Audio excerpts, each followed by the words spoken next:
while back. There was a decent-sized the Cavalcante crew out there. I don't know if you guys knew that reported into Sam the Plumber eventually, and then John Riggy.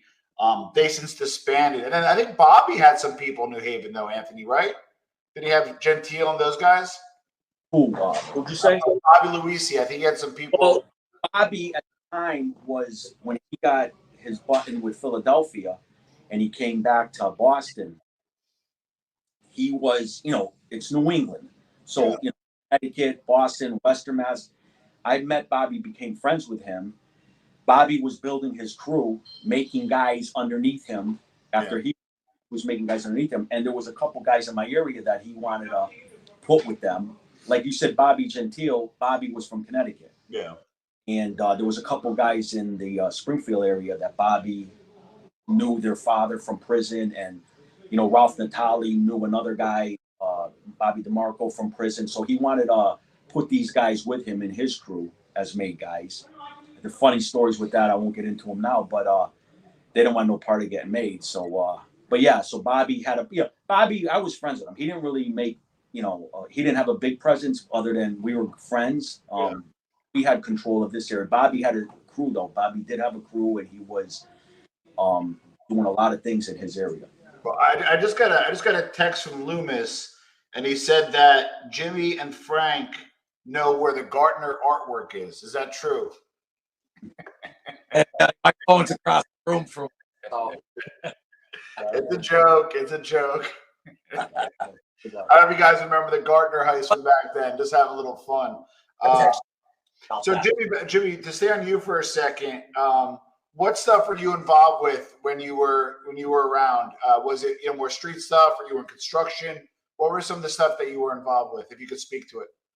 Who are you talking to? Jimmy, if he doesn't mind. Tom, I was in the trash and recycling business in the mid to late 80s.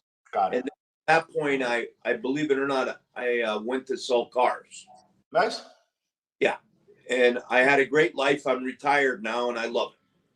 After you did a little stay in... Oh, yeah. We all get a pinch of law when you brush up against the edge of the cliff. You either sink or pull yourself back.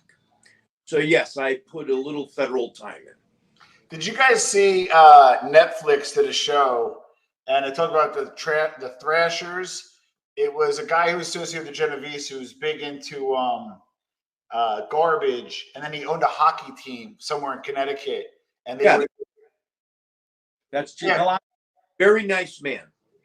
Yeah, there's a documentary they got to see, and I'll post the name in the comments when I remember. But that was one of the best. They just created a hockey team and did whatever the fuck they wanted, and it was the funniest thing ever. And they did pretty much whatever they wanted, and which brings it to the point that, and I think this goes for New York all the way up to where you guys are. The hauling and waste management has always been very Gambino and Genovese friendly. Is that and dominated? Is that fair to say, Anthony? In your opinion, it's always been heavily with you guys and Gambino, no matter where they were, where the five families were. Do you agree with that? Elaborate on that if I can. That is partial truth and partial false. Okay.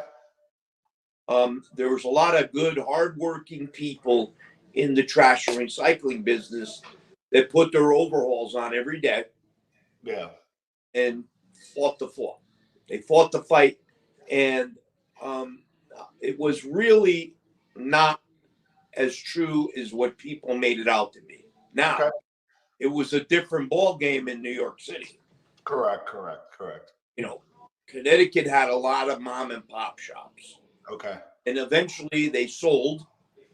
And then some individuals turned around and sold their companies to a giant by the name of Waste Management. Waste Management, Martin. Tom, the garbage companies in our area were controlled, and it's very, the garbage industry was like the cartels of the drugs. That's how big it was, especially when it filtered into Connecticut in our area. They were still with somebody connected. you know, like the Galanti and they. Oh, yeah. they're That's right. huge. Like when he says waste management, USA Trash, the Antonucci's, they're the biggest one around here.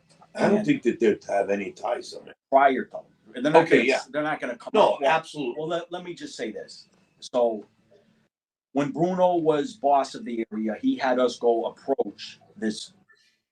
You're talking one of the biggest trash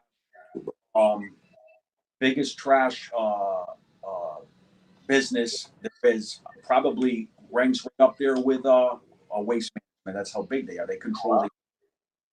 We were getting involved in the trash business at the time,